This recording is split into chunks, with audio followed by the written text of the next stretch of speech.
बाजरीच्या पिठाची तिखट पुरी बनवण्यासाठी 1 वाटी बाजरीचं पीठ, 2 चमचे गव्हाचं पीठ, 1 चमचा बेसन पीठ घेतलं आहे. त्यामध्ये काश्मीरी मिरची आणि लाल मिरची अर्धा चमचा, 1 चमचा धने जिरे पूड टाकली, पाव चमचा हळद, चिमटभर हिंग, 1 चमचा ओवा क्रश करून टाकायचा आहे आणि आलं लसूण हिरवी मिरचीची पेस्ट 1 चमचा टाकायची आहे. चवीपुरतं मीठ टाकून 1 चमचा तेल टाकून घ्यायचं आहे आणि भरपूर कोथिंबीर टाकून आपण हे पीठ साध्या पाण्याने भिजवायचं आहे. याला तुम्ही पुऱ्यासुद्धा म्हणू शकता, या प्रवासातसुद्धा घेऊन जाऊ शकता. मस्त चवीला खमंग अशा होतात.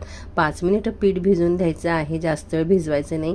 नंतर कपडा ओला करून किंवा रुमालावर असं आपण हे थापून घ्यायचं आहे. अगदी छोटे छोटे बनवायचे आणि हे थोडे जाड बनवायचे आणि एका वेळेला एकच तळून घ्यायचं. मध्ये छिद्र केल्यामुळे ते आतमधून छान तळले जातात, भाजले जातात, मस्त असे तयार होतात. चवीलासुद्धा खूप छान लागतात. यामध्ये आणखीन पिठंसुद्धा मिक्स करू शकता किंवा मेथी पालकसुद्धा टाकून बनवू शकता. करून पहा, आवडल्यास लाईक करा.